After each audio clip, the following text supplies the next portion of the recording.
Is there anything about maybe the guitarist like mindset that you feel maybe that they could learn from, say, a pianist and vice versa? Is there anything different about how you found that these people have approached the instrument compared to maybe yourself, where you've started in a different place?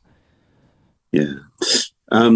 Well, what I realized in doing the guitar thing is that it's just how different the guitar is from the keyboard.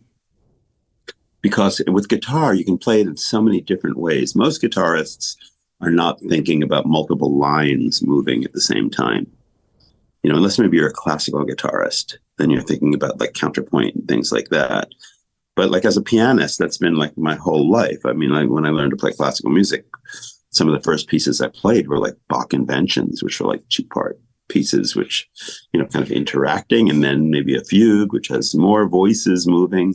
So I think that kind of thing is really important for somebody who's playing the guitar to, you know, take a look at, because it opens up yet another avenue of guitar playing. I mean, somebody could survive their whole life playing the guitar and never do that, but it's there. I mean, it's part of, you know, music and the possibilities for composition and for the way you play. So I think it deserves to be, you know, looked at. Or like for me playing the guitar now, one of the things that it's funny because most people don't even do this, but one of the things that almost comes somewhat naturally is to play with two hands on the fretboard, right? And do like that kind of tapping thing, although maybe like not at Stanley Jordan's level, but, you know, he was, of course, the king of that kind of thing. You know, Stanley Jordan is. I've heard the name. I feel like as a guitarist, I almost feel criminal there. He does like, he can do like jazzy fusion stuff with two hands on the fretboard tapping. Yeah, it's pretty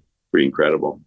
But there's so many ways to actually learn from the keyboard, you know, from the guitar mindset, because keyboard players do all these other kinds of things that guitarists generally aren't aware of or don't know. So as somebody who's learning to play the guitar, this may be a good and bad thing, because it means that I just make it harder for myself. Okay, now I want to learn a counterpoint thing. So like a friend of mine, Brazilian friend, Matthias Schaefer, wrote me like an original kind of like Bach kind of thing on the guitar that he thought was perfect for me to like learn how to do that. So I'm sitting there going, wow, this is opening up some channels of new possibilities on the guitar, or, you know, all kinds of things, you know, like that are possible to bring into your awareness.